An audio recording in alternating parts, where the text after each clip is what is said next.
Welcome back to the Ghost Bunny Podcast. I'm your host, Bridget Marquardt, with a brand new episode for you guys today. My guest today is Ilise S. Carter. Ilise S. Carter is a freelance writer and performer based in New York City. She has written for Allure, New York Times, Washington Post, and others. In addition, she spent over a decade as a consulting copywriter for companies such as Shiseido, Bliss, L'Oreal, and Madam C.J. Walker. Her first book, The Red Menace: How Lipstick Changed the Face of American History, from Prometheus Books, has been featured in the Wall Street Journal, New York Post, and earned a starred review in Publishers Weekly. Her next book, on the long-term impact of the spiritualist movement, When We Spoke to the Dead: How Ghosts Gave American Women Their Voice, comes out on September 16th from Source Books. As her stage persona, the Lady I, she has worked as a sideshow performer with acts ranging from Rob Zombie to Cirque du Soleil, and has appeared on Gossip Girl, Oddities, The President Show, Mysteries at the Museum, and Dickinson. She is also the founder of the Coney Island Book Fair, and I'm so excited to have her on the podcast today. Ilise, thank you so much for doing the show today. Thanks for having me. I'm excited to talk to you. Yes, I just off the top wanted to thank Elizabeth Yuko for putting us together. She was like, I know somebody you have to have on your show. I thank her for that. I can't remember whether I've written for her. I've certainly talked with her. She used to do, because her background is so interesting. She has a degree in, I think a degree's in like medical ethics or something like that. And I have done some sideshow history. So we've talked about like the body on display and, what that means, or different bodies on display. Right. And yeah. Her and I have a trip coming up next month. We are going to Lilydale together. I am so jealous. I loved Lilydale so much. And I'm hoping I'm going to go back. I'm hoping I'm going to go back to meet another mutual acquaintance of ours, who is Shannon Taggart, who has done beautiful photography work up there and has a great book called Seance. And it's really, she's family up there. It's so great. Like you go in and they're like, oh, we're going over to Lauren's house for burgers, and we're, going to sit around and drink wine and talk about the next realm or whatever. That's amazing. Yeah. Yeah, so I've had Shannon Taggart on my podcast before when it was a different podcast. Yeah. And when you brought her up in your book, I was like, oh my gosh, I have to have her on this podcast. One, because I'm going to Lilydale, and two, just because, like you said, her photography, her art is so fascinating in that book, Seance. Like the photo, she takes pictures like when people are in trance, and she gets these crazy images and stuff, and it's so fascinating. So I thank you for her updated contact information, because I reached out to her and she's doing the show next week, and she's going to help me out, like plan my schedule for Lilydale and everything. So I'm excited about that. Oh, that's so great. Yeah, that's going to be such a fun trip. It was so interesting, and it's just such a fascinating place to visit. And the trip was not at all, I don't know what I expected it to be, but whatever it was different than that. Yeah, well, maybe we should just start right there, because I was so just so the listeners know, you already know this. You sent me a copy of your book that's coming out. And let's just say what the book is first right here. It's When We Spoke to the Dead: How Ghosts Gave American Women Their Voice. And thank you for the advance copy. I loved it so much. And but I was reading it and I got to about page 80, and it was at this really suspenseful moment when you're talking about your trip to Lilydale, and like a medium has come up to you and everything, and then the rest of the book wasn't there, and I was like, oh no, was this just a tease? Did it not download all the way? So I had to message you and be like, where's the rest of the book? I have to know what happened in Lilydale. Ha ha ha. Yeah. So luckily for me, it was just a downloading thing. Like it just didn't all like come through and everything. But can you tell us about your trip to Lilydale? What? Lilydale I had known about for a few years, and I'm friendly. I used to know Shannon when she lived in Brooklyn. I live from Manhattan, and there was a museum up there called Morbid Anatomy. Still is. Yes. And Morbid Anatomy is an amazing place, and it sort of put together this amazing collection of people that were interested in what the founder called occult studies, which does not mean, in the original sense, it does not mean like devil worship or anything. It could, but it doesn't. It means, it's from the word hidden. And so often what people talk about is like these hidden histories. And that's sort of what my book was. I was very excited. My first book was on lipstick, and I knew that I had been a beauty copywriter and a journalist, and I'm a performer and I'm what my friend calls a female impersonator. So, I knew about lipstick, and that's way out there, but for everyone to see. And this was sort of a more hidden history. So Lily Dale is sort of this summer camp is maybe the best way, or resort town is sort of the best way to describe it. And it's got all these old Victorian homes, which are just amazing. And people make them very much their own. They're not, they're not pristine and fussy. And, Martha Stewart would just have a stroke on the spot to see the colors people have painted and the toadstools they put in the front yard and all that stuff, which I love. But it's a summer resort that really, it was founded in the late 1800s. And really what it caters to is people who want to speak with mediums. In order to own a home there, you have to be a working medium. You have to be approved by their board, who actually puts you through their paces. Like, you have to pass a test. And people do come there. It's about an hour away from Buffalo. And that part of New York, the history of that part of New York is bananas. Like, if you want to start a new religion or cult or whatever you want to call it, Western New York is a good place to do it, apparently. Like, you'd think California or Florida, but no, like, Mormons come from there, Seventh-day Adventists come from there, and they've had a bunch of different different religions and cults who've come out of there, including spiritualism. And Lily Dale is the last of their summer resorts. And I went up, and it's, you get out of New York City where it's hot and it's gross and stuff, and you're in the, the country, and, it's beautiful. It's by a lake, lots of trees and greenery, and it's not very big. It's maybe, to me, I think the whole town is the whole size of Central Park, which is like my frame of reference. And you can meet with mediums in, all different things. They offer all different kinds of mediums, and they offer healing, and they offer, readings, and maybe you go in with something specific in mind. This did not make the book, but my personal favorite story about visiting Lily Dale is a couple years before I wrote the book. One of my best friends, who's a New York City nurse, and she's a former punk kid, and she's got that, like, she's a wonderful, but she's a tough broad. She's got that New York City edge to her. Yeah.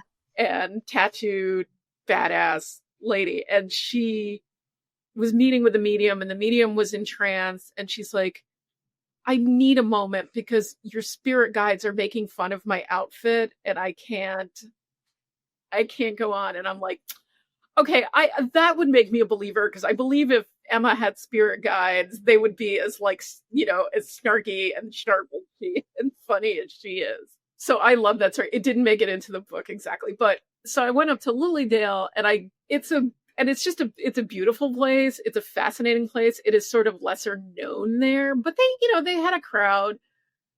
These camps used to be all over the United States. They were in tons of places. There's one I think there's still one down in Florida. Casadega, and which is named for the lake there. They're on Lake Casadega. Mm. And otherwise they sort of died off, but it's a fascinating thing to see. And in writing the book, I wanted to put aside, like, I am not here to prove this exists or this doesn't exist.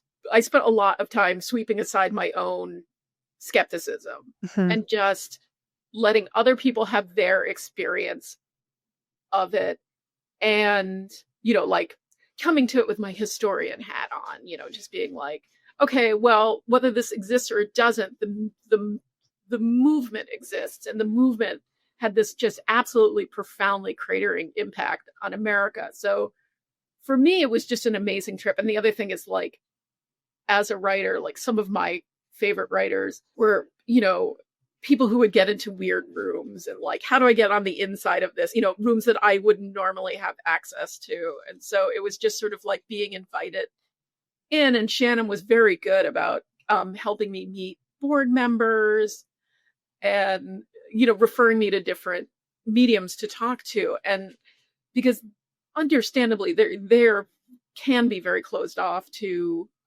journalists or people, documentarians or whatever it is, because they don't want people to be jumping up and down like, you're a lying fraud. Like, and I assured them that I wasn't going to do that. And as soon as they're like, okay, you're cool and you're not here to rain on my parade, they're really interested in talking to you about what it is that they do and why they do it and how they think it helps people. And should I go into my own psychic healing? Please, yes, because I was so fascinated by it and I have questions. Yeah, that was the most amazing thing to me. Like, it was a fascinating weekend. I met a lot of lovely people. You know, like I said, I've known Shannon for years, and she's funny and smart and just wonderful. And her husband, they're really great. And I went, and like by the end of the weekend, another writer, Afti Hoofstead, I hope I pronounced that right. Everyone was like, all weekend, it's like, you got to go for psychic healing. You got to go for psychic healing. And I'm like, sure, I got to go for a psychic healing. I wanted to, and I was like, I want to do all the things, and I loved it. I went to the museum and I'm running around, I'm meeting people and I'm interviewing and I'm taking notes. And on the last day, I was supposed to go down to Buffalo where the guy who actually edited my first book lives. And, we're going to have lunch and catch up. And so I was like, okay, well, before I get in the car, I'm going to go get that psychic healing and buy a coffee cup. And I went, and it's very much, the room is that they take place in, there's a small chapel, and the walls are painted blue, and it's very calm room. And it reminded me kind of a yoga studio, because it's just very like, everything's cool, everything's calm. And it's sort of a relaxing room, except for, everyone sitting in rows of chairs. And there were a number of women there who were healers, and they are wearing white smocks. And of course, my brain goes to like, oh, it's like a Clinique counter, and expecting my skin to look better when I'm done. And I go, and you sit in the chair, and she puts her hands over me, and she puts her hands on my shoulder, and I'm sitting there, and I'm like in girl reporter mode. And I'm like, are my hands tingling? I don't think my hands are tingling. Is something happening? Do I feel anything? And then she said something to me, and I actually didn't hear it. And I just said, thank you. And then I go and I sit back down in my chair. I go to sit back down in my chair. I'm like, well, I did it. Everyone said I should do it. And there was something about like, I walked to the chair and I turned around to sit down, and just all of a sudden I got the thought in my head, like, I miss my dad. And because my dad had died a couple of years before that. And I just started to weep, like big, fat, warm tears, when like, it's not like the end of a movie, like, oh, Lassie died, like just waterworks turned on. And even in the moment it was happening, was like, what happened? What just happened? Like, it really shocked the hell out of me. And I'm like, where did that come from? What, like, it's a very strange thing when your like body is doing one thing and your brain is that. I was not at all expecting that. I was really gobsmacked.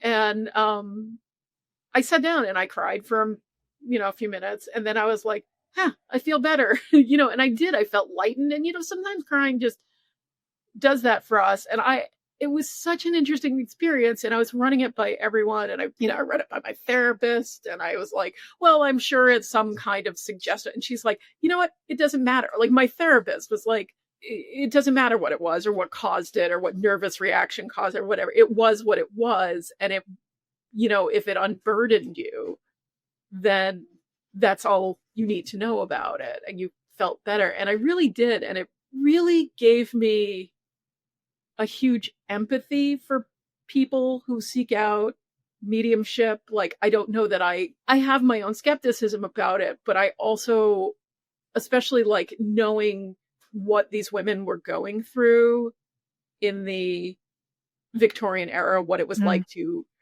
raise a child or just live in general, not that living as a woman is ever easy, but like the expectations and the outfits, made it that much more difficult. That you can see where it's like, if I gave you, I'm going to give you a magic spell that's going to make you feel better for a little while, you'd be like, sign me up twice a week. Because it makes a lot of sense, and it still does, because grief is hard, There's Yeah. no two ways about it. Okay, my question is, you really don't know what she said to you? I honestly do not remember. I'm so curious. Yeah, I honestly don't remember. And for whatever reason, I didn't say like, because usually I'd say something like, can you repeat that? And for whatever reason, I didn't hear it. And there was something about the room that was so calm and quiet that I didn't say like, huh? Or anything. Yeah. So yeah, I really don't. And to this day, I have no idea what it was. I mean, I would certainly go back and do it again. And like, I doubt I'd get the same woman and the same thing. And so I don't know why I didn't hear, she was whispered an inch away from my ear, but yeah, I didn't hear it or process it or whatever it was. I don't know. It's interesting because I think about that, but I didn't, I honestly don't remember or know what she said. I don't think I knew at the time. Yeah. I don't even think I caught a piece of it so I could like extrapolate out. Like she said, thank you for coming or something. I didn't get any of it. Wow. That's so interesting. Yeah. And then your reaction though, like, and it seems like it took a moment too before it kicked in. Like Yeah, you 'cause got to I'm have like, time to go back to your seat. yeah. And it was really surprising. It just, the closest thing I can compare it to, and this is sort of going into yet another hat I wear, which is I'm a performer. I'm a sideshow performer. And like the person who taught me to eat fire explained it to me like, no matter how bad you want it, and I really wanted it, the torch is going to come toward your face and your arm is going to move it away. No matter what your brain says. And your brain's like, I'm being trained by a professional. I want this. It's so super cool.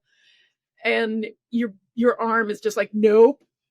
Because, everything in your brain is like, don't put fire in your face. Like, right. Very basic human instinct. And it was like that, where you're like, you see your arm coming up towards you, and then your arm's like, well, later. So it was like that, where your body is doing one thing, and your brain is like, no. And it's some part of your brain that's not even verbalizing, like, don't eat fire, it's bad. It's just, they're not even communicating. Yeah, I feel like it's something that I've talked about on the podcast before, and it's not exactly the same thing, but I feel like it fits in this category where I say that people a lot of times have what I call paranormal amnesia.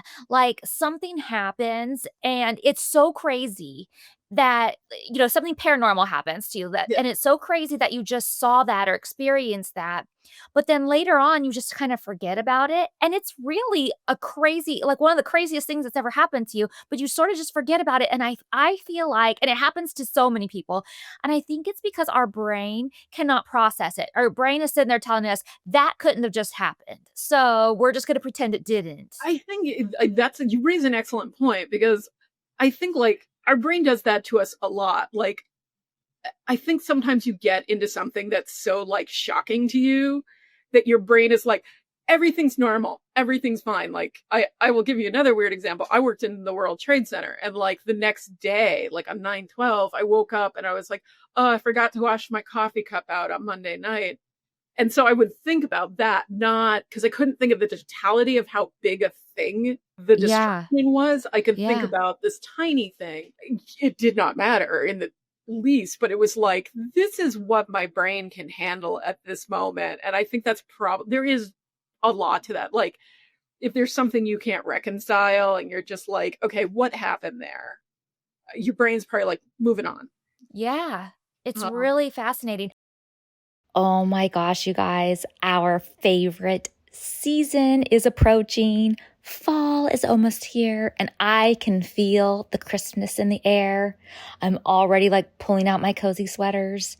I can smell pumpkin spice. I can taste it in everything. And it's the perfect time to reset and bring healthy habits back into focus. And with Green Chef, the #1 meal kit for clean eating, you can do just that. Green Chef makes it easy to spend less time in the kitchen and more time out enjoying fall and all of our Halloween events. From hay rides to haunted houses to apple picking. And with their new Heat and Eat meals, enjoy a delicious, wholesome meal in just 3 minutes. That's right, 3 minutes. Green Chef is perfect for supporting your wellness journey. It features recipes with fresh, organic, seasonal produce and 100% responsibly sourced proteins to help you feel your best. Green Chef's real, clean ingredients help you build lasting, healthy habits without the hassle. You can enjoy salads ready in just 5 minutes, protein-filled breakfasts, and nutrient-rich smoothies to fuel your day. Green Chef is ready to nurture your nutritional needs. Plus, and this is super important to me, they have 80 plus dietitian-approved weekly meal options. And I'm super picky, so I need all those options. Green Chef makes it easy to find meals that fit your lifestyle. You can pick from Mediterranean, gluten-free, plant-based, and protein-heavy, even gut and brain health and calorie-smart choices too. And the recipes change every week, and with week-to-week flexibility, you can adjust your plan to match your mood and your schedule and all your fall trips. I know you guys will love Green Chef as much as I do. Plus, Nick loves it because it gets us out of the rut. I tend to make the same things over and over again, and with this, it's all new recipes, which we both enjoy. So make this fall your healthiest yet with Green Chef. Head to greenchef.com/50ghostbunny and use code 50ghostbunny to get 50% off your first month, then 20% off for 2 months with free shipping. That's code 50ghostbunny at greenchef.com/50ghostbunny. I want to go back to a couple other things that you mentioned that I am so fascinated about. The Morbid Anatomy Museum. Will you tell me more about that and what you did there too? Send your money to the Morbid Anatomy Museum because it's one of my favorite places in New York and on Earth, probably. Morbid Anatomy was founded by this woman named Joanna Ebenstein, and it's morbidanatomy.org to put out a plug for them. And I'm on my 4th space with them. My best friend Christine discovered it years ago, and she read about it in the paper or something, and she's like, all right, we got to go to this lecture. And I forget what it even started with, but then we found this place. We would go once a month or more, where it was just it was a lecture space within a gallery off a alleyway in Gowanus when it first started in Brooklyn, which was at the time a kind of gnarly neighborhood. You literally walk by coffin factories to get there. And the Gowanus Canal is the most polluted place on Earth, just about. Oh. But they would have in people who had studied really interesting things. And some of it is appeals to my goth girl sensibilities. Let's talk about the history of vampires, or one of our favorite lecturers used to do a lot of stuff on mummies or charnel houses, collections of bones in Europe. Now he takes pictures of his cats in outfits, which is also wonderful. But it was just, we would get, bottles of $2 Chuck from Trader Joe's and see these lectures. And it was really interesting because I met people like Shannon, and I met a bunch of other scholars. And I wasn't doing scholarship at the time. I was a sideshow performer and a copywriter. We're writing about makeup for companies. And it was just such a fascinating place. They moved on. They got an actual museum space a few blocks away. And again, they could have exhibits, and they had, stuff that appealed to the goth kids, like taxidermy and morning exhibits and stuff that had belonged to old magicians and some wonderful stuff. New York being what it is, they didn't keep that space because it's just too expensive to keep stuff up. But they closed that, and then the pandemic hit, and a lot of their stuff is online right now, so you can get great talks. They have interesting stuff. They do a lot of stuff on tarot. The woman who used to be the librarian there, who's no longer with them, was a tarot expert. Also have become a dear friend, and Laetitia Barbier. And so it was, and now they're in a mall. It's a New York mall. It's really it's got fancy Japanese stuff and artisanal tattoo artists and stuff. It's New York mall, a Brooklyn mall, called Industry City, and they have a library out there. I'll be doing a book signing there in October, and I'll do an online talk about the book. I'll do a slideshow about stuff I discovered in the book, and the importance of underwear to these women. Again, it's just, they have tons of interesting stuff. A lot of it is online now. And so it was just sort of a space that always cultivated, occult studies and occult meaning hidden. Went in and saw people who talked about UFOs, and I saw people who talked about secret societies. And it was a very interesting place. And it was filled with people, like we all met each other and we're like, oh, you're a weirdo too, Yeah. And there were a couple lectures. I always joke, like my best friend and I, like we met and we're like instantaneously like, oh, you're a kind of goth nerd. Let's be friends forever. And that was 25 years ago plus. And she and I still, there were like scholars that we followed around like they were rock stars. We're like, like we could be going to shows with loud music and drinks, but instead I'm like getting there early from work and like, putting up my coat to save seats, or like Paul Kudaris is here and he's going to talk about America's history with psychic cats or something like that. That sounds like a good show. It's a great show. Save me a seat too. I know. I'll send you his links because But yeah, so it's an amazing space, and for me it was just a great thing because then I also had this network like where I was like, I know someone to call about that. I think that's how I met Elizabeth. I'm almost sure of it. Probably, yeah. Probably. Yeah. I also now, starting last year, run the Coney Island Book Fair. And I'm like, I need authors who write about spooky things. I'm going to do a whole panel on just weird stuff. And I'm like, I know where to go. Definitely. It's a wonderful place. Well, speaking of Coney Island, tell me about some of the sideshow performing you do. I actually went, this was way back in like 2008. I went to, I think they call it the Freak Show there. Yeah, Coney Island Sideshow, yeah. Yeah, we went, I think we even filmed it for our show. Who was like 2008 would have been with Donnie Vomit and Heather Holiday probably. I'm not sure. It's I think she's in Las Vegas, and I think he tours with his wife now. Who's also a great lady. Yeah, I was fascinated with it since I was like a kid, which is weird because I grew up in Manhattan, and it's not like we get a county fair in Manhattan. I don't even know what that would look like. But I think it kind of fit in with, I'd seen movies and I read books, and I think it just kind of fit in with my punk rock sensibility, and I always felt like an outsider and a weirdo, and I'm like, well, the ultimate weirdo is, if you're physically different. And I had terrible stage fright for most of my life, from the time I was in high school to in my 30s. And when I was 27 or 28 is when 9/11 happened. And I worked in 2 World Trade Center, and then that was gone the next day. And I happened to have overslept that day. And I was like, well, that was an incredible piece of luck, and life is short. And what would happen if I tried it? What if I learned it? And also at that time, like, the universe puts stuff in your way. And I just happened to be talking to this woman. And a friend of ours introduced us. He's like, because I was like, oh, you got to see this artist. I love her stuff. She's like the funniest, like cartoonist, artist. Like, I love all her stuff. And he's like, oh, you mean Alia? I'll introduce you. And so I went, and he's like, I know her. I'll introduce you. So our friend Mig introduced us. And we were talking, and like, I used to go over to house and have coffee and stuff. And I was like, yeah, I kind of always wanted to go to the Coney Island Sideshow school, but I was freelancing at the time. And I'm like, it's so expensive and I can't really afford it right now. And she's like, oh, I'm a retired fire eater. I'll teach you. So I learned she happened to have high ceilings. So I learned to eat fire in AV Fives' living room, in Brooklyn and Williamsburg.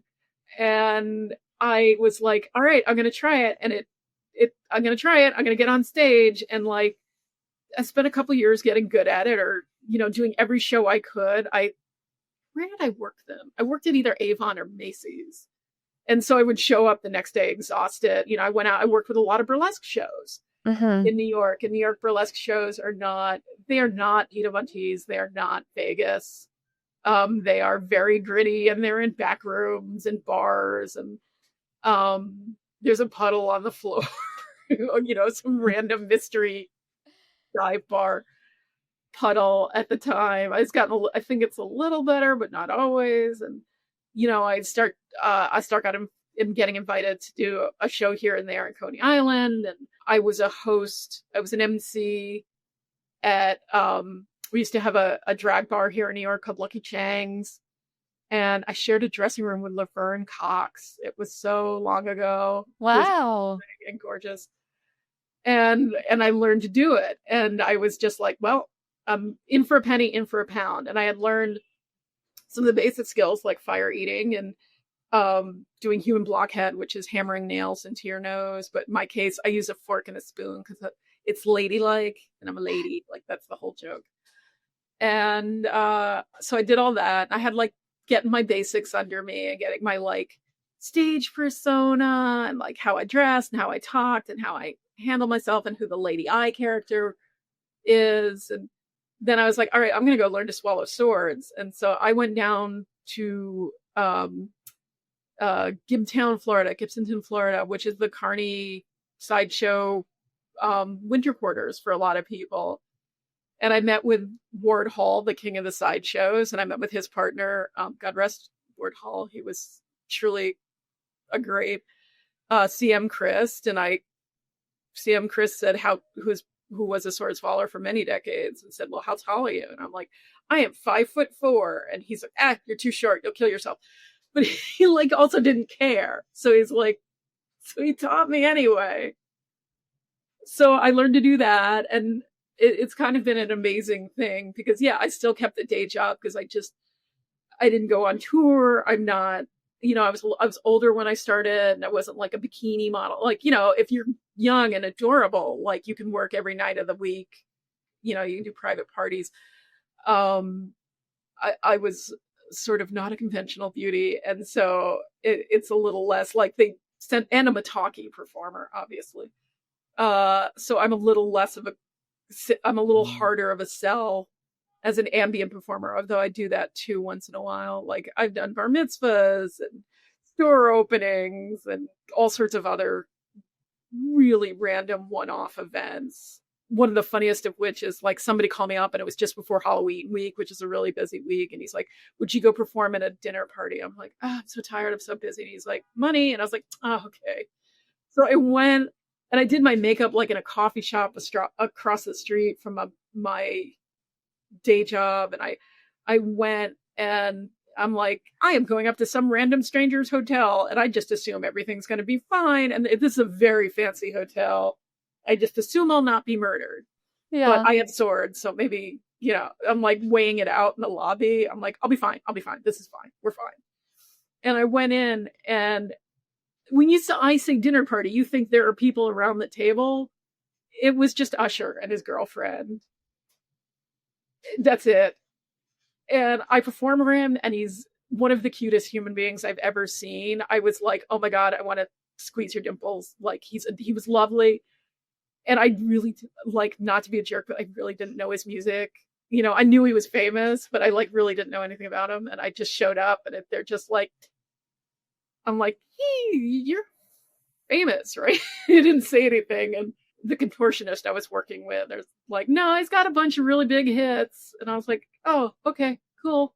And I did that. I had another one of those recently in the last like year and a half where I'm talking to the event planners, and it was a random store opening in Soho. And I was like, what time do you want me to go on? And they're like, oh, you're on before Little Kim. And I was like, oh, okay. And it was actually Little Kim. It was Little Kim. And I was like, oh, okay. And there's, talk about getting into rooms, and I've been on TV. And there was just, I've been on Gossip Girl and other stuff. And I was like, I don't know that would have ever happened had I not decided at 32 that I'm like, I am a performer now. So yeah, no, I love that. And it just goes to show, like, even for the listeners out there, like, it's never too late to learn things. And if you have a passion or a desire or whatever, like, I feel like it just enriches life so much to go out and like do that. And maybe you're not going to be professional about it, like you took it or whatever, but you like learn this cool trick and like it's fun and it like it opens your world. It like nourished me so much. And it's also like, you talk about like paranormal amnesia, but it's just like we spent a lot of our lives really, and I say this as someone who has dealt with serious anxiety, like living in fear. And it's like, I think it's Eleanor Roosevelt said something like, what would you do if you knew you couldn't fail? And it gave me, it's sort of, I'm not Superman. I, have tons there are tons of ways to hurt me, but it sort of also gave me that fearlessness. And like, if the worst thing happens, terrible things happen and you will survive them. Mm-hmm. And it sort of gave me that. It gave me back I went back to writing. I hadn't written for many years before I started performing. And so it sort of brought things back to me that I had given up or lost out of fear or frustration.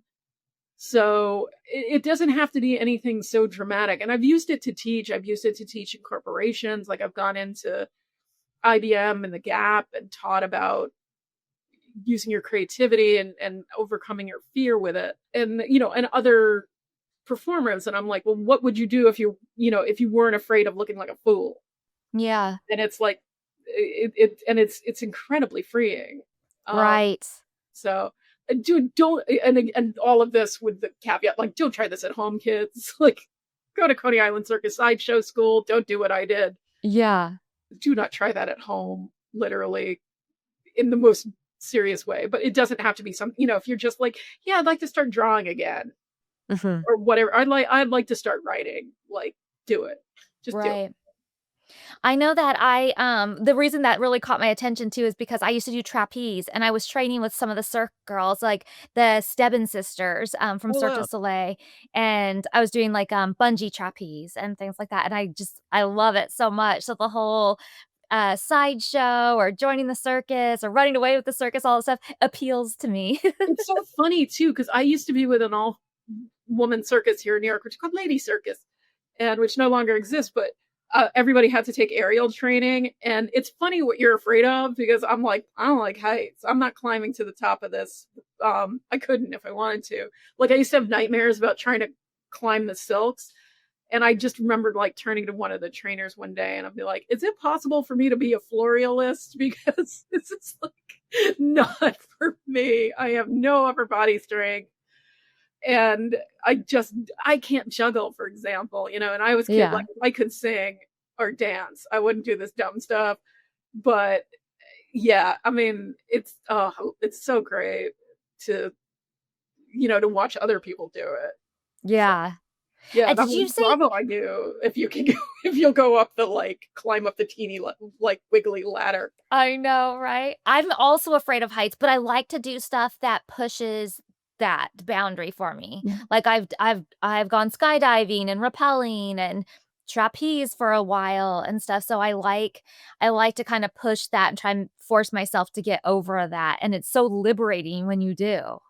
That there's I can't remember what it was, but in Spanish, isn't there something with flying trapeze where there's an expression where you tell your catcher, like, I'm ready? My friend was taking it for a while and she has it tattooed on her arm.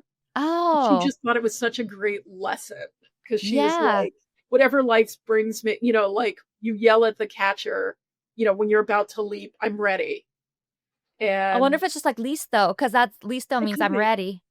But I don't know. I have done flying trapeze and done the catch and stuff, but that's not what I did. I did like solo bungee and my own trapeze. Like it's all kind of on my own.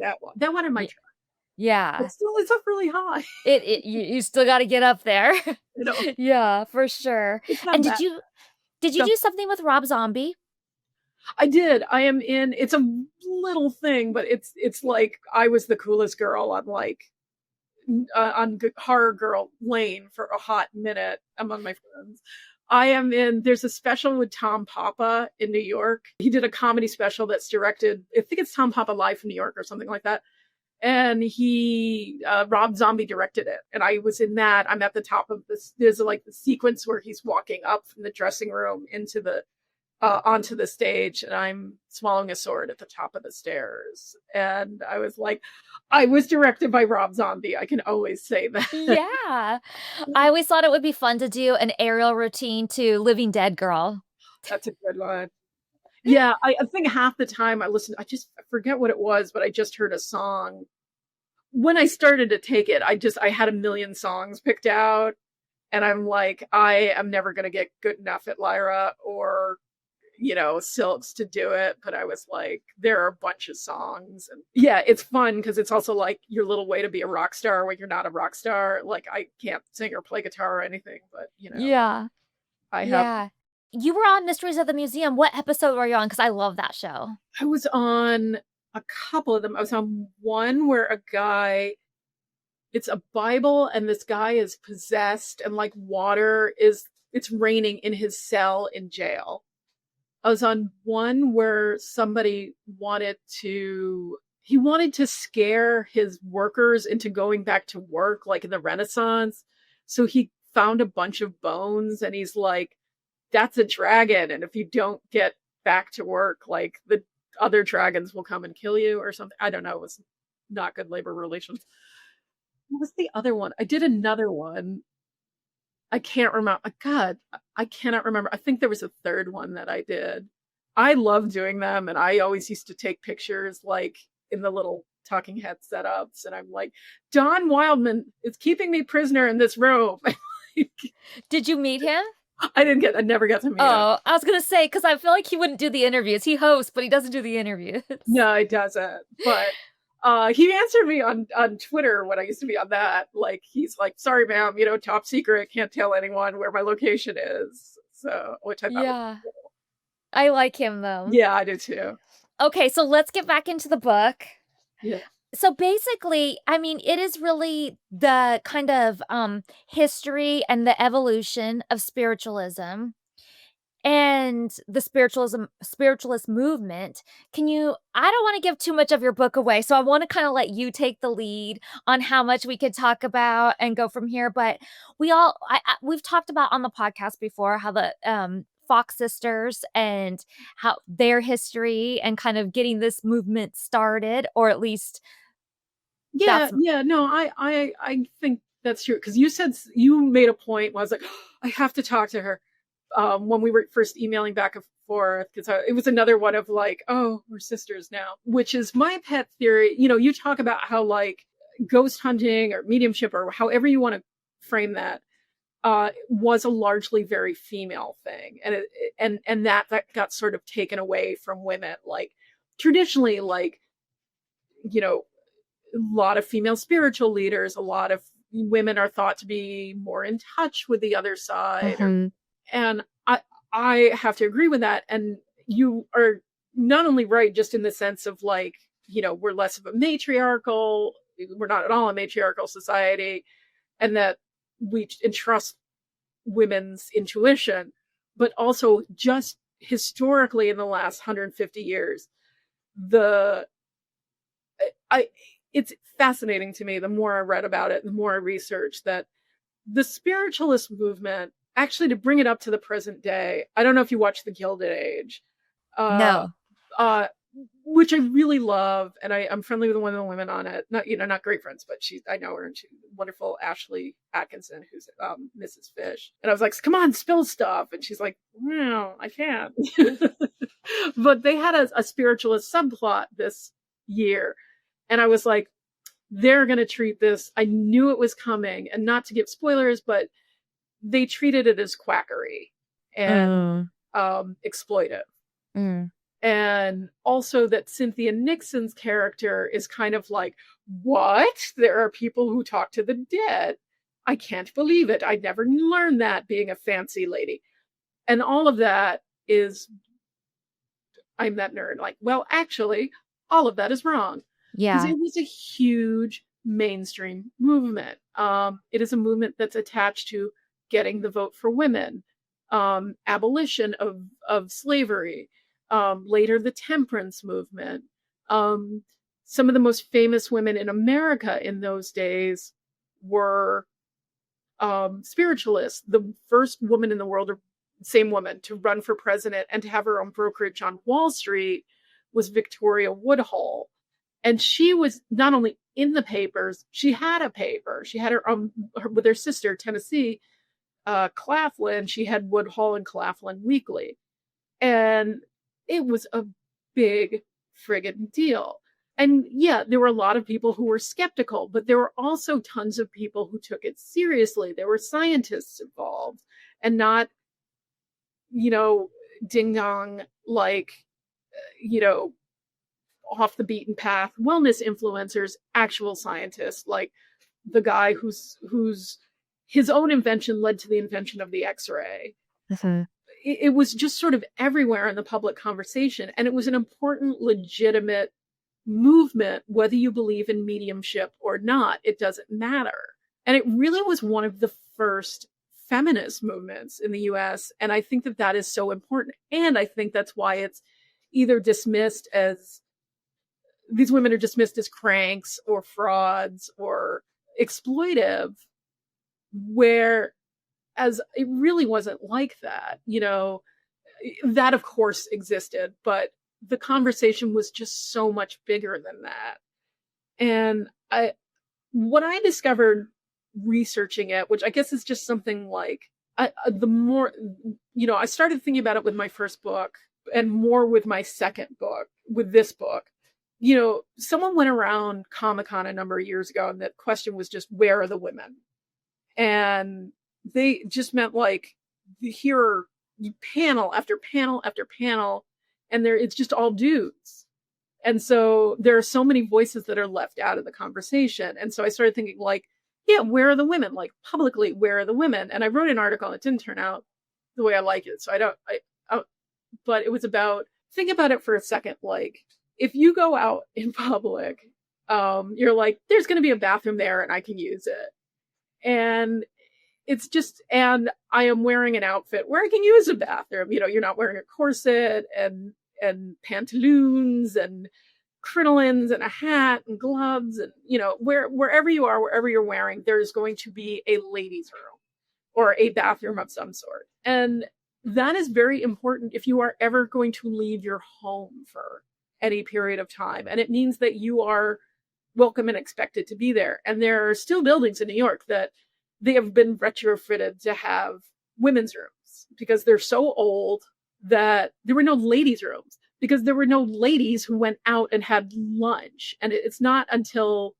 the invention of like the department store and the tea room in the Civil War era, where we have literal like ladies' lounges and women suddenly have a bathroom because they're expected to be out of the house. This also goes for like, women were not in the Senate. There were no female employees. Secretary used to imply a man. And so there were no ladies' rooms in Congress because there were no ladies there. Victoria Woodhull was also one of the first women ever to testify before a congressional committee, because they're like, why should we ask women? They're silly and just want girly things. So it became a question of like, literally, I'm in the most literal sense, where are the public spaces where women are welcome? And there were almost none. Most churches did not, outside, like, we're having a bake sale, just did not have female speakership. We weren't in Congress. We weren't in colleges. We weren't in any of the places. We weren't in any of the rooms where it happened. And one of the giant, indelible, amazing changes that spiritualism demanded was that women could speak in public. And that is a huge thing. And putting aside what the content of what they were saying is for a second, like the entire, America, women are mentioned 0 times in the Constitution, and it's not just people of color, like, the weird, all that weirdness, but like any kind of woman just does not count and is just not thought of as someone who would want some agency in her existence. Like, you grow up, you get married, you have kids, you die, and like, that's it. That's largely what you're offered. And if you don't do that, it's some kind of tragedy. And even if you do that, within that, like, we made no space for women's lived experience. Like, all right, you grow up, you get married, you have kids. Almost a quarter of kids don't get to see their 5th birthday. So women are having larger numbers of children because there's very little in terms of birth control, whether you like it or not. and those children are not living, and that the devastation of that is a very real thing. And you are taught to suffer in silence. And spiritualism comes around and says, I can help you with that. So it's really easy now, sitting in the 21st century, to just like, dismiss talking to the dead as a crank, silly women movement. But it's so much deeper than even just the mediumship. And even within the context of if we're just talking about the mediumship, let's talk about why that was so appealing an idea. And, the Civil War, America lost 2% of its population, which is a huge number. Like, imagine if just like tomorrow, 6 million Americans died. I think that's the number. Everyone would be losing their minds. And it's, maybe not your son or brother, but certainly the next door neighbor's son or brother, like entire communities do not go unscathed. And it's a very complicated time for people, just in terms of like the way America is changing. And even just very similar now, where I see like trad wives and they're talking about like, oh, life was simpler then. I'm like, but it wasn't. You just like think it was, because it's comforting. And I get that. It's kind of the nostalgia some people have for their childhoods, where they're like, summers lasted forever and everything was great. And it's like, yeah, but you're a kid and other stuff was going on and you didn't really have any control over the world. And like, nothing's perfect. So it's this weird nostalgia's had, for stuff. But I'm like, but now you have vaccines and your kids can live to adulthood, and you're not like, if you scrape your knee, you're not going to get gangrene and die. Like, not to be gross about it, but it's just like, everybody thinks it used to be simpler, and there was no simpler time. Yeah. Everybody lives in interesting times. And I think, there was so much going on now that I found that was parallel with it. And it gave me a certain empathy for why people seek out these solutions. And I just found it fascinating that it was like, well, how come you didn't get, like, I went to college, how come I didn't get this in like women's history 101? Or they just run by it. They're like, oh, there's this other thing. Yeah. These weirdos over here talking to the dead, and then we'll just move on. Yeah. And then like, and then there was like the light bulb, and everybody lived happily ever after, or whatever. And then feminism. And it's like, wait, no, backtrack a second. So I think it's a real, I mean, I'm selling a book, but I think it really was a huge movement, and had we're still untangling stuff from it. And I feel like one of the reasons we don't remember, we don't make it part of our, how vast and frankly weird American history is that because it was one of the first movements that was not entirely, but very largely run by women for women. And so we're like, we're very happy with stuff like, again, like Thomas Edison, who was a horrible human being, invented the light bulb and credited himself with inventing film and all these other things. And that's in there. But because it's science and it's a dude doing science stuff, that's good. But like, women talking to the dead is just crazy pants. And right. It's better to drop it. And I even, a little from feminist perspectives, I could see that, like, oh, I don't really go into it. Because it's weird. It is weird. I fully cop to that, but it's weird, but it's important. Right. It is. So like I was saying, the origin story is kind of the Fox sisters. They were here, in case people don't know, they were hearing tapping and noises and knocks, and in response to their questions. And they were even talking about somebody who might have been murdered at the house, like a salesman, and they did end up finding bones. Whether they were human or not, I don't know if it was determined. Yeah. But they became very famous, and they went on like a nationwide tour. Yeah, it's interesting too, because like they were sort of ideal for the movement, because there actually was another famous medium who predates them. Oh my God, why does his name just fly out on my head? Oh, I think I wrote it down. Yeah. Jackson Davis? Jackson Davis. Andrew Jackson Davis. Yes. Okay. So he actually had predated them and was quite popular, but they were sexy. They were young and cute and doing well on stage, and that's a way easier sell. And they also were they were, farm girls. They were fresh scrubbed. They were, the girls next door, if you will, Huh. in a way, in a manner of speaking. And so that was incredibly appealing to a Victorian. They didn't seem sophisticated or shady or out to pull the wool over anyone's eyes.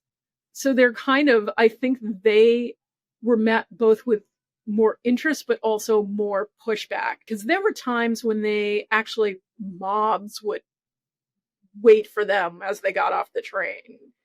And, people were angry. And it's like, well, why are you so angry? Why is no one was threatening to rip apart Andrew Jackson Davis. And he was similarly a medium before they were, and toured widely as a lecturer, and even sort of caught the attention of Edgar Allan Poe. So it's an interesting thing, because it's like this meaning of right time, right sister act, Yeah. they were sort of perfect for it. And I also think the sister who did really not appear with them, or was not public faces, they had kind of the sister equivalent of a momager, Leah. And Leah was sort of in another era would have been a marketing genius, or I guess a Kardashian type of lady. And she was gonna, she's like, I know a hit when I see it. And she really was, much to their detriment, really was gonna make this happen for them.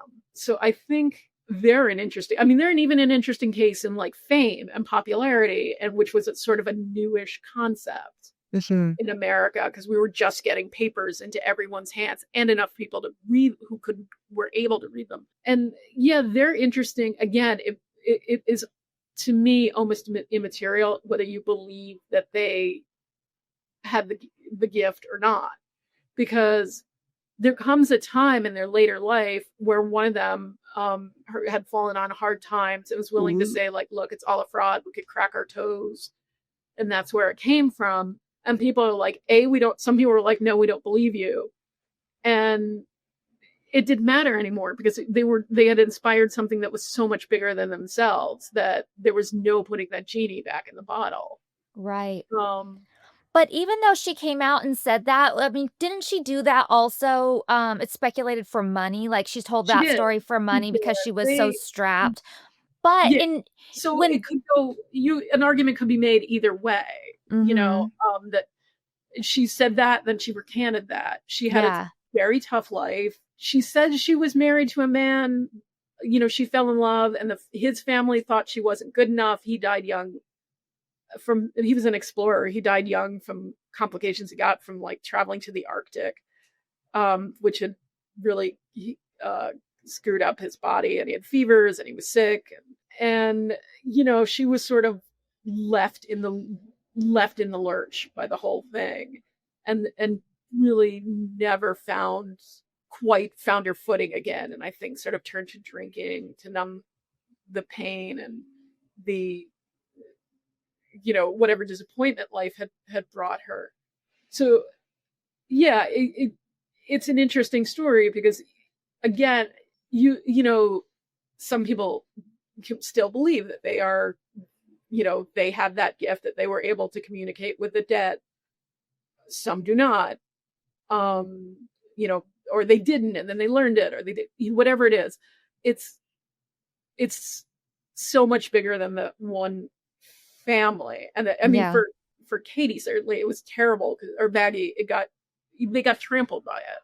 Yeah. And but I will say, in their heyday, they were inspected. They were stripped down, they were tied up, they were forced to not use their feet, and still there were the tappings and stuff. So and they made them prove what they were doing. And they so they're an interesting family. And like just at that moment, it was really something people were ready to hear. Yeah. I'm looking through my notes here too, and one of the things that you say, in addition to the knockings in the summer of 1848, also witnessed the nation's first women's rights meeting in Seneca Falls. Women demanding a voice in government, in their own families, with society at large, and with heaven itself.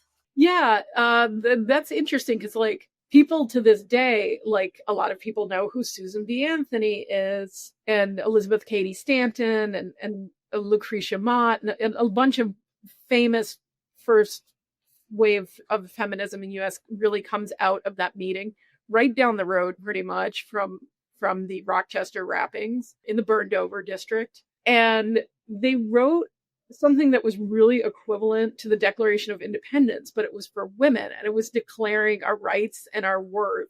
And they took it a step further. Like the Declaration of Independence was like our beef with King George, and these women were like, "Oh, we're not stopping at political power. We have no voice in church. We have no voice, when it comes to talking to God directly."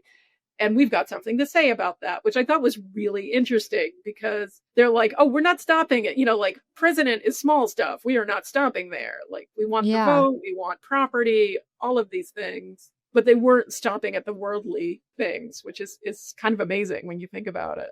Yeah, there's another quote that I put down in here. It says, "While not," you say, "While not all mediums are or were women, at the outset of the movement, the weaker sex was thought to be particularly suited to mediumship because their mommy lady nature made them passive and attuned to souls crying out to be heard. These speakers were not dubbed psychics, fortune tellers, witches, or oracles, but simply mediums, and they were not regarded as powerful conjurers or holy shamans. Instead, they sat modestly as mere conduits to be used by departed souls with something important to say." Yeah, that was another thing that I thought was amazing. Like that these are women, they're really like it's kind of interesting. So like if you take out the power element of it, the magical element, like I am a powerful wizard, I can conjure storms, things that a shaman does. I can bring healing, although that's part of it, all of these things. So you take that out of it, and these women who are doing mediumship, the medium is someone is just using the spirit is just using your mouth to speak. They are just Mhm. coming through you. You're not the programming, you're just the TV. Right.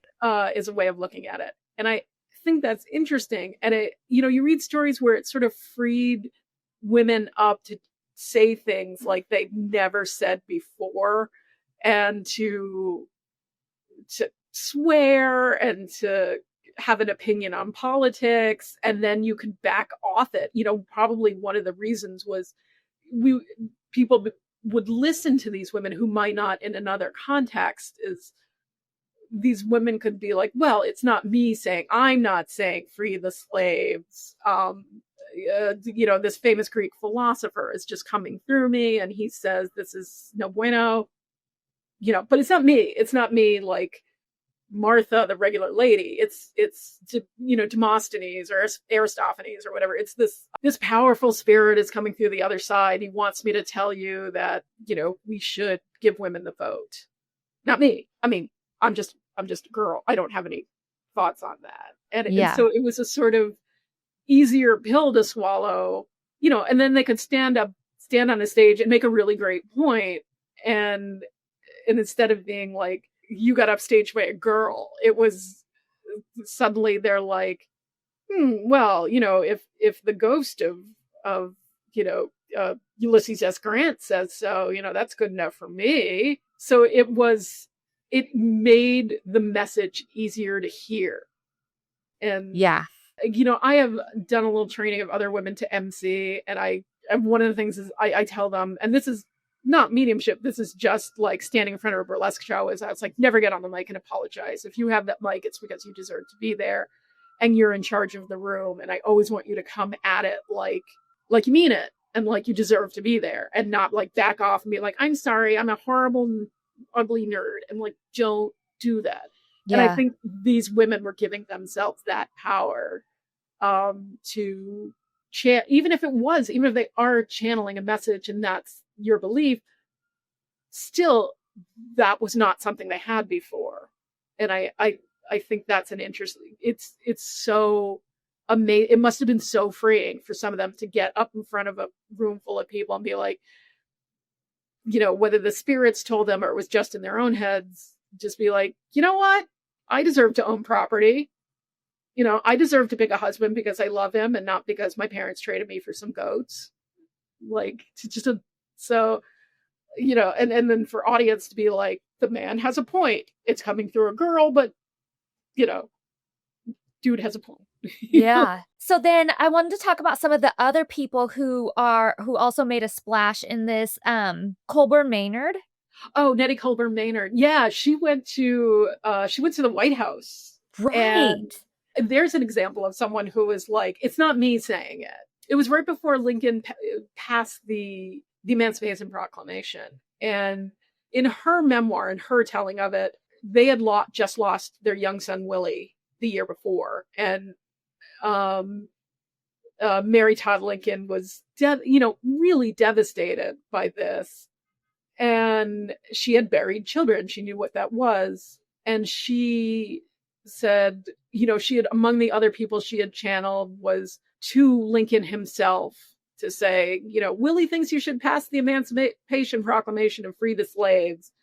And in her telling of it, he was very touched by this and is like, yes, I am going to do that. If he thinks from the other side of the veil that is okay, I'm going to do it. And there was also, there was he spoke to another president or something, but by her telling of it, it gave him permission to do it. Her mediumship changed the course of American history.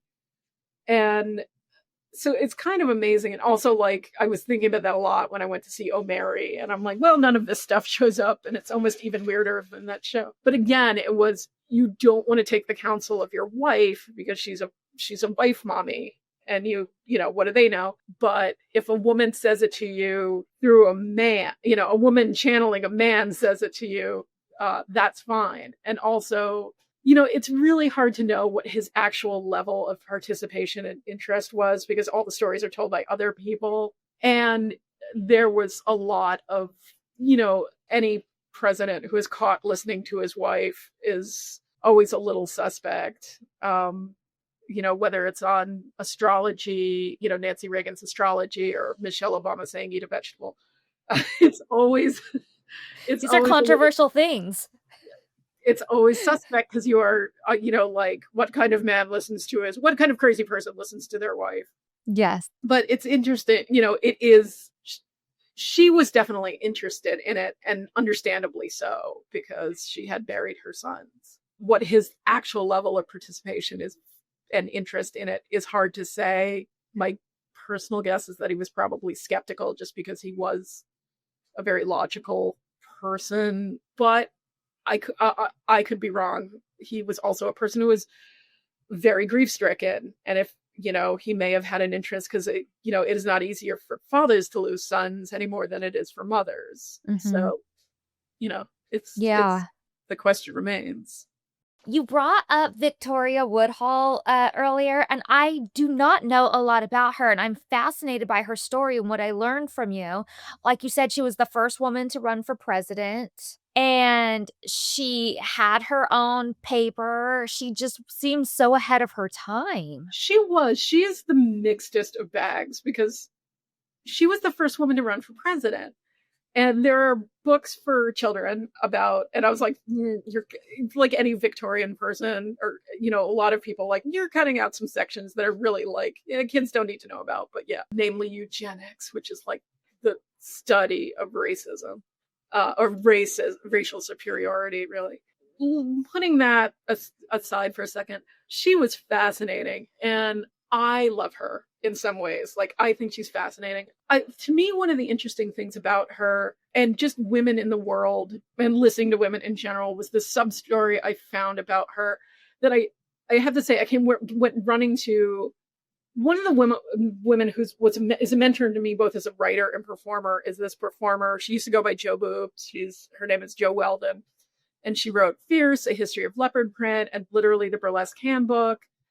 And she's now working on a book about how sex work influences fashion. And it's sort of a memoir and sort of a history of fashion and the way, strippers and other sex workers, doms, have influenced fashion. And she's done a lot of advocacy work.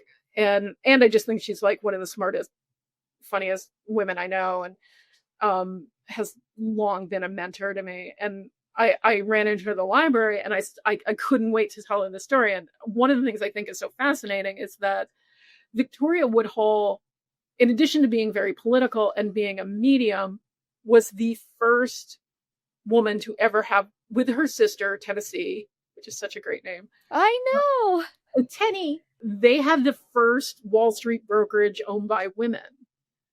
And one of their clients, someone who took advice from them, and this is kind of the reason I have a big well actually for the Gilded Age now, is that one of their clients was Commodore Vanderbilt, who was the head of the Vanderbilt family. He's the patriarch of the Vanderbilts. He made the initial fortune, and he was the richest man in America. And not for nothing, he turned to Victoria and Tennessee and would ask them financial questions. And there is some suggestion in the scholarship that where did Victoria get great ideas about, where to invest her money, was she would pay off the madams and the sex workers at high-end brothels. And men would stand around and talk, and they would talk as though this, they did not pay attention to these women as other than objects, as other than like arm candy. So they would be like, buy railroad stock, sell railroad stock, where I'm in coal, I'm in copper, whatever it is. And these women would pick stuff up and relay it back to Victoria. And Victoria's like, well, we're buying copper this week. And I think that's such a fascinating story, because it's literally like, pay attention to women, like women pay attention to you. And it's just like, if you just listen to women once in your whole ding dong life. And I was fascinated, and I was like so excited. I was like, Joe, you gotta hear what I'm reading about. And she's like, yeah, that sounds about right. Because she's like, I used to work in high-end strip joints in the 80s, and guys would talk around us like we just were not there. And she was working her way through business school, and so she's like, that crazy tracks. And so it was fascinating to me that that she was like savvy enough, and she knew women knew stuff, but it wasn't from a formal. It wasn't because they'd gone to Harvard, right, or were in the right clubs. It was because men treat them like wallpaper. So I found that fascinating, and her mediumship was fascinating. And there's a big scandal that you have to get the book to read about, which involves people who are families that are still regarded as America's sort of literary sweethearts, and what you still for many years read their books. But she said, she went into trance one day. She basically wanted to spill the tea on an affair of her arch enemy. And she's like, I went into trance, and I'm told I used bad words. I'm sorry, but it wasn't my fault. Yeah. It was just the spirits grabbed me. So Victoria is kind of delightful in her, just how absolutely amazingly savvy she was with the modern world. And, in a man's world, like, she knew how to play the game, and in a way that is really sort of admirable, in like how bananas she was and all the characters in it. I mean, it's honestly like her main biographer, I wanted to like the book more, and I didn't. And I was like, this is so amazing. Why is this book so dull? Because Victoria is nuts, and just her whole life was full of adventures. And she was also, if you hear the word free love, people think of like hippies and orgies, and like, you can do whatever you want. And that's really not what it meant to those women. She was an advocate of free love, which she meant as agency, like rather than your parents setting up your marriage or marrying for just marrying because it's like, well, this guy asked me and he's got a farm and it's stable and I could do worse. Like genuinely going out and finding a partner that you loved. And if he beat you or things went south, you're like, I need to leave. Mm-hmm. And that was a revolutionary idea. It's really not about, there's an element of being sexually free, but it's really like, I always kind of laugh these days when I hear people talk about traditional marriage. And I'm like, your parents didn't exchange you for a land grant. Like, you chose your own partner. That's modern marriage. And that's very recent modern marriage. And so she was advocating, she had one husband, that husband wasn't so good. She got another and then another. And like, but this was unspeakable. And this idea of free love and agency within relationships. And the guy, if I just say Santa Claus, you're like red and white suit, beard. And I think most people will do that. That image comes from this particular cartoonist name, whose last name, I think it's Thomas Nash. Last name was Nash. And he was a very well-known Victorian artist who worked for a magazine called Puck. And he hated her. He called her Madam Satan, which I hope is someone's stage name. And he drew pictures of her, like literally with like devil wings and like, almost eating a baby because like she's like free love and the family, the traditional marriage. So it's like, when Thomas Nash turns on you, like that's the guy who, kind of invented Santa Claus in the American imagination. It's like calls you, not just like slut or hip, like hippie freak, like, but Satan. Yeah. That's, everyone was gunning for her. Like there were so many powerful, and I go into Anthony Comstock, who's another one who's like insane. So many crazy, it's so easy to be a crazy man in American history. And I describe him as the anti-sex sex pest. And it's just like, I can clearly see the Statue of Liberty's ankles. Like I am going to issue her a ticket, or we're going to knit giant socks or something. Like even Victorians thought he was a prude. Wow, that's saying a lot. Yeah, and they had, of course, put sweaters on dogs. It's the cutest thing if they don't mind. But they're like, the Victorians had these cartoons, which is like Anthony Comstock is prudish, and he's putting overalls on dogs. He would, if given his way, he would put overalls on dogs. And I'm like, you shouldn't do that unless it's really cute. In which case, by all means, put a hat on your pets. Yeah. He's kind of fascinating. And so she was the first woman to run for president, but at the same time, she was in jail for distributing obscenities. So it's Victoria Woodhull is worth, I don't buy everything she says, but she really is a fascinating character in American women's history. And I really think she's worth looking at. Yeah. We think Oprah or Gwyneth or any of these other women invented this, and she was on top of it, like before their grandmothers were born. Right. There's another sentence that you put in here that you said later presidential candidate Shirley Chisholm would say, if you don't have a seat at the table, bring a folding chair. And it's funny because I did not know that quote before, but it's something that I very much did in my early days at the mansion. Like there wasn't a seat for me at the table. There wasn't a seat for me by the pool. And I literally went and bought my own pool chair at Target and plopped it down right where I wanted it to go because the other ones had names on them. That's amazing. Yeah. I mean, Shirley Chisholm is an amazing woman and again, someone who is really just now getting her flowers for all she did for American women and particularly for Black women. But yeah, and these women were like, you know what? I'll pull up a chair. Like, you don't even have to invite me. And I love that for you. Yeah. Play for you. Yeah, in your book, and I'm just gonna like kind of give people like a little glimpse, but you talk about Marie Laveau, which she's so fascinating. That's like the New Orleans history, the Lalaurie Mansion. Did you say in your book that it's not there anymore? No, it's there. It's okay. The Lalaurie Mansion is there. It's like a private. I think it's a like It's a private home. Yeah. Nicolas like, Cage owned it for a for a minute. while. Yeah, now I think it's like condos or something. Yeah.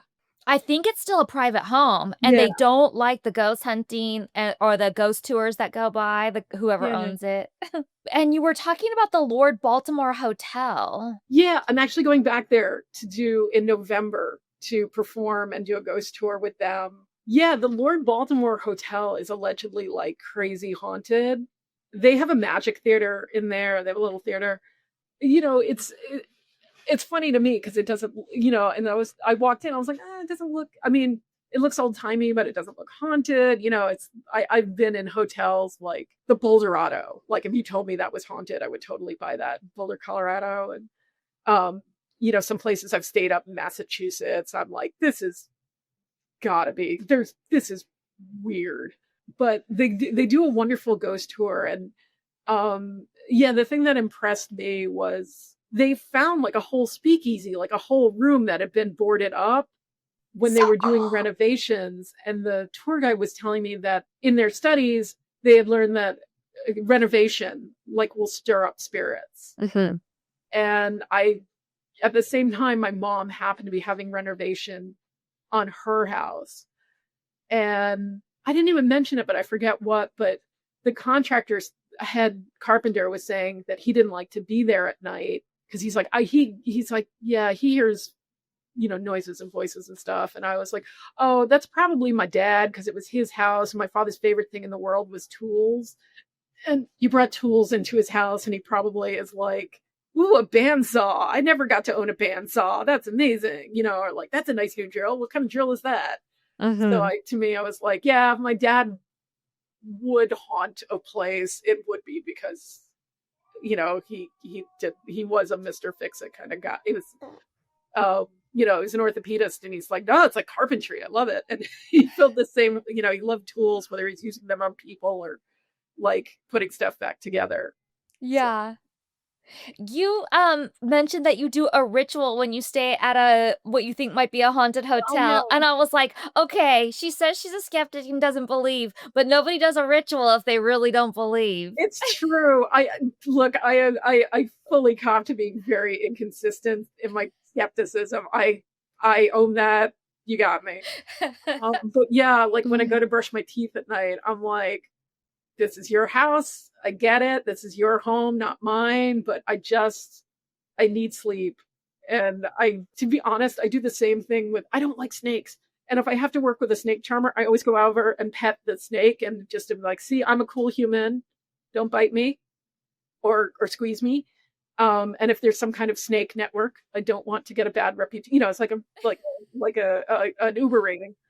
But I just feel like, yeah, I come into their house and I'm like, look, I'm just here. I just need my sleep. I'm tired. I've been traveling a long way and I'm just going to brush my teeth and turn out the lights, maybe watch a little TV and read a book. And I am not here to upset your house. So you go about your business. I'm going to go about my business, you know, and we'll all just get a good night's sleep.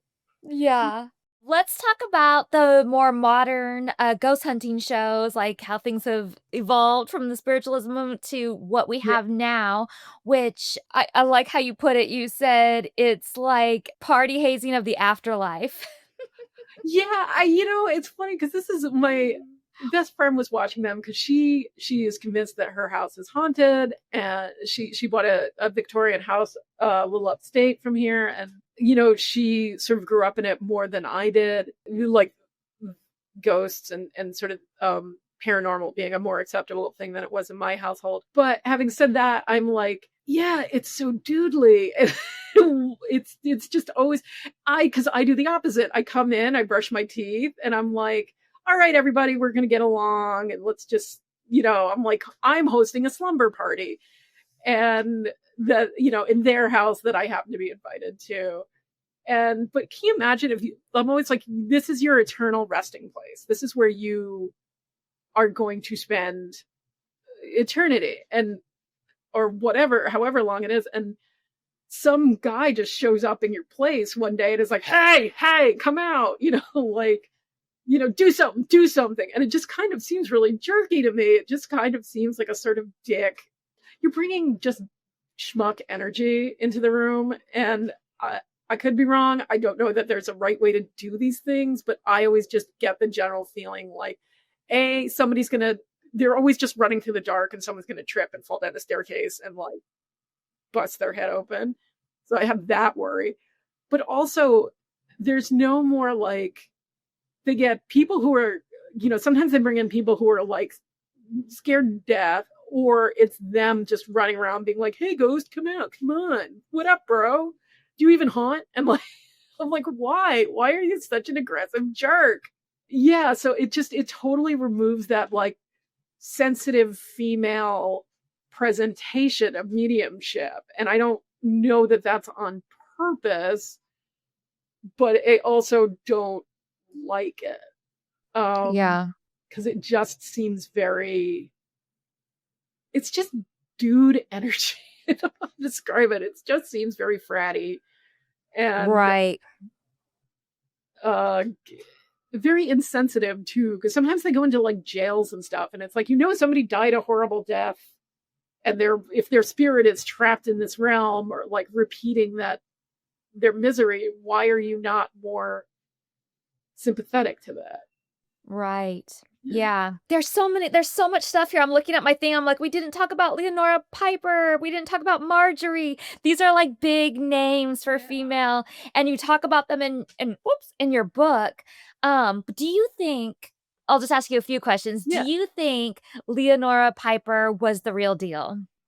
I don't know, but I think it's the white crow thing. Like, you don't need to prove all crows are white. You just need to be one. I talk about even my own experience with a medium who I adore. Like, it just makes me happy to think about her, like what a great lady she is. And having this one moment where she brings up something, I'm like, and I would spend the rest of the week like, I'm in the shower, I am in a yoga class, I am walking down Second Avenue, and I'm just like, but I keep thinking like about the thing she said. I don't want to give it away, but like, where I'm like, how did she know that? Maybe she knew it. Like, maybe she's just reading it. Maybe it's just the odds. My age, I'm from New York, and blah, blah, blah, blah.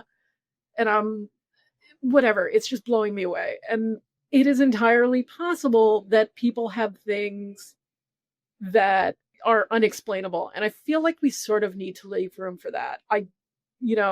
With, of course, like, don't be exploitive, don't give people false hope, don't be cruel, don't be greedy, don't, all of the things of just being a basically decent human being.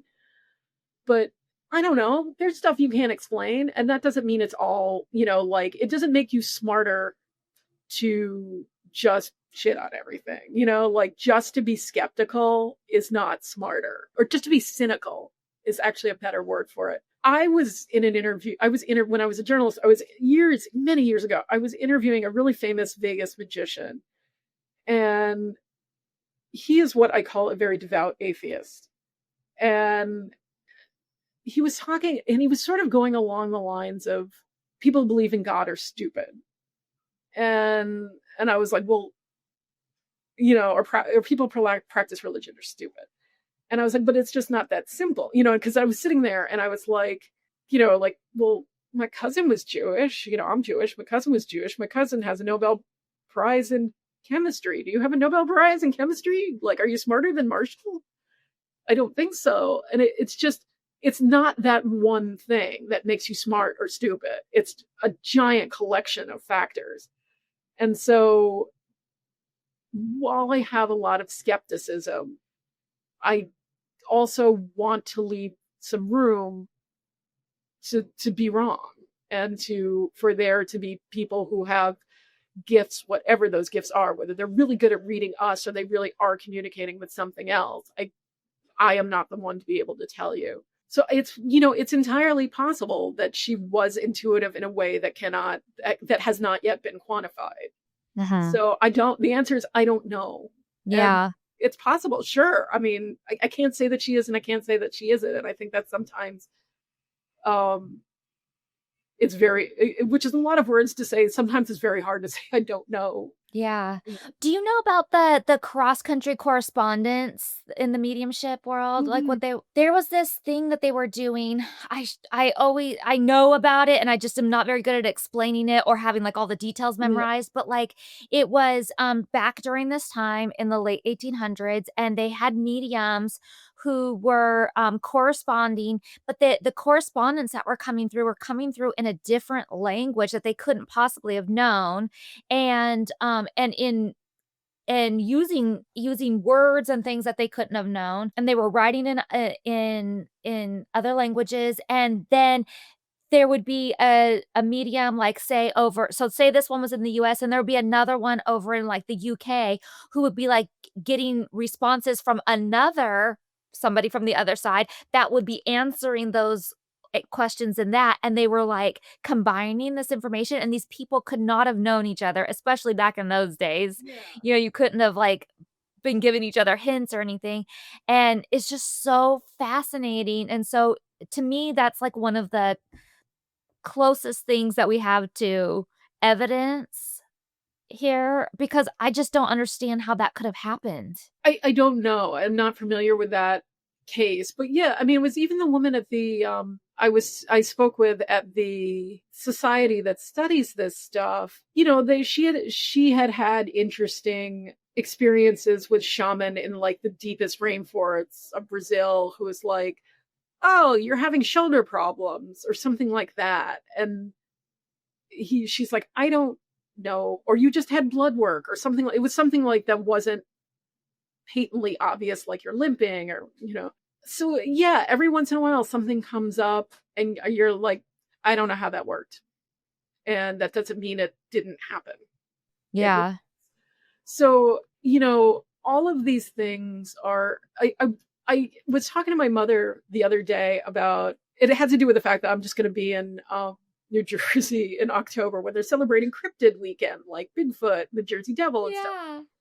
And I was, like, "Do you know what a cryptid is?" And so I was explaining to her, I was like, "Well, it's like something science hasn't seen yet." And I was explaining, like, yeah, I mean, maybe it's not a thing like the Jersey Devil, but because, New Jersey would have figured that out. But like, pandas were cryptids for a long time because Western scientists just hadn't seen them. They lived in such remote areas.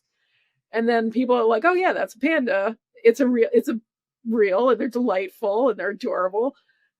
But that was a mystery until someone, and we can talk about Western centrism and all that, where someone's like, "Yep, pandas are real because we've seen them." So it could all be panda cryptids, as far as, like, I just have not, maybe there's a way this lines up. There's a perfectly good scientific explanation that would satisfy people and would, I would put my foot down and say, yes, that is the thing. But again, with the caveat of like, are you using it to squeeze money out of people? Bad. Did you possibly in your lifetime have an experience that is unexplainable and is not, is also very real?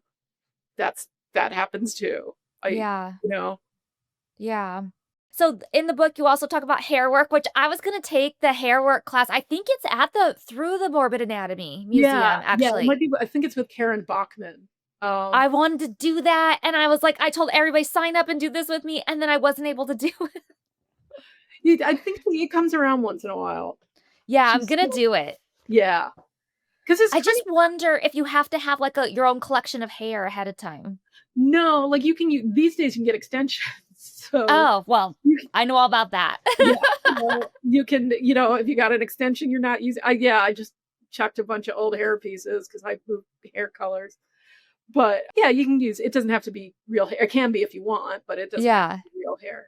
Yeah. Yeah, it's fascinating, and like hair is so personal to us, and so it's like living, but it's not. It's part of us, but it's not, and it's so you're so identified especially for women, where we're so identified with it. Yeah. And I have never shaved my head, but I always would like. I was like, oh, I wonder what that's like. And I just always imagined I would find it really freeing for like the first 30 seconds. And then I'd like freak out. Yes. But, because I've always had like really thick hair. Strangers always like want to come up and like ask about my hair or touch my hair. But yeah, you're also Victorian hair work. One, it's just available and plentiful. So it's a good material to work with for jewelry. And it's so personal. And as a memorial piece, it holds so much energy because it's so like this was a part of this person. It's so tactile, it's so physical. Mhm. Um that I can see why people kept it. And there's a great book. This is sort of related by Caitlin Doty called "Smoke Gets in Your Eyes," which is about her becoming a funeral director. Mhm.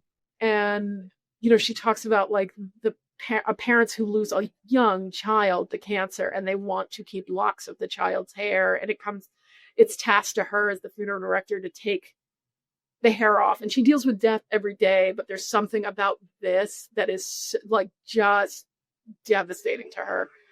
So yeah, there's something about the hair that is, you can see why that was a particularly precious Victorian memento. When people didn't have a picture, you didn't have a you know you didn't have a personal, even if you had photos, you didn't have a personal camera. That came later into the later 19th century. So I had the brownie, or early in the 20th century. And so having a piece of this person where you could hold it and look at it and touch it, and it brings all these memories back, was so important. And another thing that Caitlin talks about is how we've so removed ourselves from death. Like people die in hospitals, not in our company, and then they're whisked away to a funeral home. The funeral home, either they are cremated or they are put in a box and made to look very lifelike.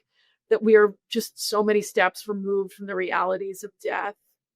And Mhm. that's both good and bad, because it takes away some of the ritual that we need and some of the saying goodbye that we need. That people are like, you can't, most people get very squeamish when I mention hair jewelry or hair, because they're like, that's gross or diseased or unclean and you can't be near it. And it's like, no, it's not. It's really not. It can't carry anything for the most part. But we live in a world that is so removed from the physical process of death and Yes. and burial and grief, and that we should think about that for again, and we should talk about it, because it's that is also unhealthy. Like, I read the headline today and I flagged the article to look at later, because apparently people went to a wellness seminar in Las Vegas and got very sick because somebody promised them that they would live forever, and it's like, but you're not like, and and that is part of why life is beautiful and worth living in and worth engaging in. And it, as much as the heartbreak of grief which is one of the reasons I wrote this book, is just we cannot stave off our aging and our death and our changes and losing people to cancer and COVID and HIV and accident, and whatever it is that takes someone from us. It is just so difficult. And it's I think, in a way, like, I've sort of gotten off on a tangent, but I always think of this sort of thing to me, which, like, again, it makes my heart happy just to think about it. Like, in a group of friends, we lost our friend Rachel to cancer, and her husband and her friends split up the ashes, and her husband took it to their favorite beach. And so he knows she's always there at the ocean where they were happy. Another of our friends put her ashes in a locket and takes her to concerts. And she's like, we still have adventures together. I took her with me when I Oh. learned to drive. And she held her up. Like, she's like, Rachel, we went to see Billy Idol. And she like, well, held up the locket so Rachel could see. That's not for everybody. And I get that. But to me, that is incredibly loving.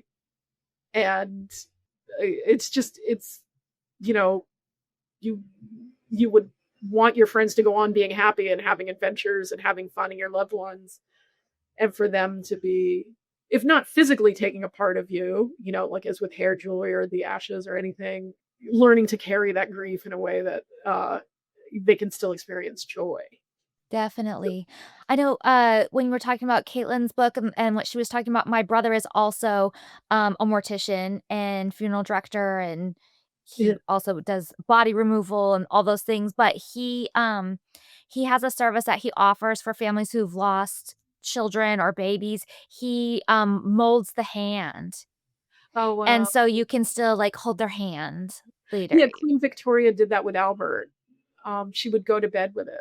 And Yeah. she still held a piece of him near.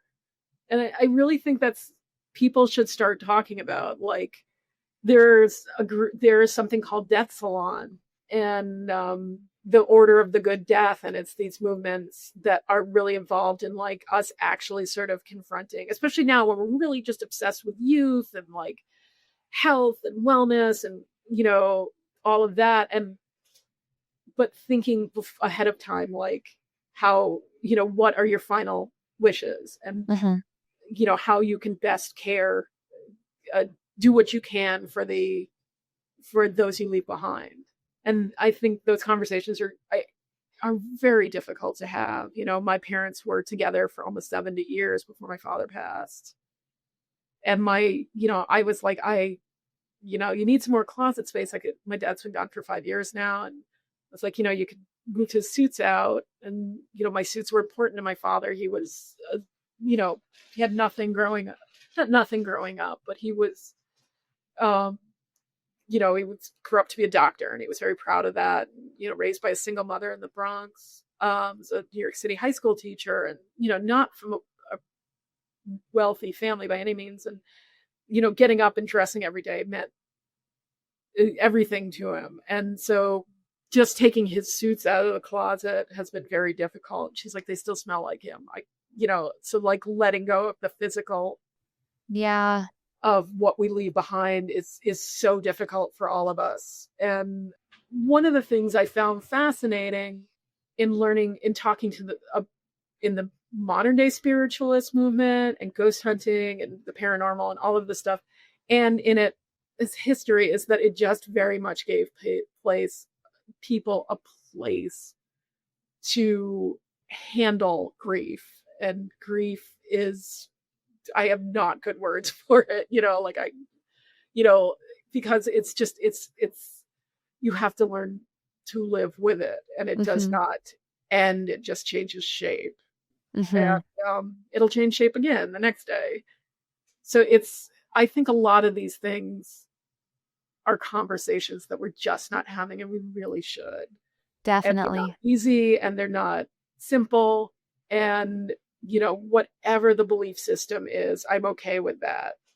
But it's just, I would like to someday write a book about, I went to school, like I said, I went to school for film, and I was always interested in horror movies, which was at that time very unusual for women. And one of the things that interests me is like, we get really into stuff. We're like, oh, it's, the like 10 zombie movies will come out in a year. And it's like, well, why are we really into zombies? What does this say Uh-huh. about America? And why are we really into vampires now? So someday I'd love to write a movie about like what, and there actually is a very good book I recommend to you, called Ghostland, about America and what is haunted and what is not, by Colin Dickey. Great book. I've had Colin on the show before. Oh yeah, Colin's great. I should have him back on. Have him back on. Keep him out of trouble. I have known him from Morbid Anatomy for years, and I adore Colin and his work. And yeah, like what actually, what we are actually haunted by, and what we are metaphorically haunted by in America, and those are sometimes the same thing. Mm-hmm. And it Yeah. might be good to start looking at what we're afraid of. And, again, coming back to like, how can I live with this fear and make it manageable? Right. There's so much more in your book that I could talk to you about here, but we're going on almost up to 2 hours, and I have to let you go. But I'm going to leave it with this one epitaph that you wrote in your book. Remember me as you pass by, as you are now, so once was I. As I am now, so you must be. Prepare for death and follow me. Thank you so much for doing my Thank podcast you for today. having me. Tell everybody listening how they can buy the book, where they can buy the book, how they can follow you on social media, all the good stuff. Okay, you can follow me on social media at The Lady I, and I is spelled AYE. And the book is When We Spoke to the Dead, How Ghosts Gave American Women Their Voice. You can get it. Go down to your, I'd love to support an indie bookshop, but it's on Amazon and at Barnes and Noble. And all the places fine books are sold. And, please read and enjoy. And I really appreciate having this conversation with you. And I hope I didn't go on too much. So, No, it's great. I could keep going. And yeah. it is on sale September 16th, correct? Yeah. Awesome. I hope you guys enjoyed this episode of the Ghost Bunny podcast. Thank you so much for joining me on my spooky adventures, and I look forward to sharing a new ghost story with you each week. Please subscribe to my podcast so you're always the first to know when a new episode is out, and follow me on social media at Ghost Bunny Podcast on Instagram, at Ghost Bunny Podcast on YouTube, at Bridget Marquardt on Instagram as well. Oh, and you can go to my Patreon. I try to put all kinds of new content on there, and that is at Ghost Bunny for spooky tours, investigations, and more content. Thank you guys. Thanks.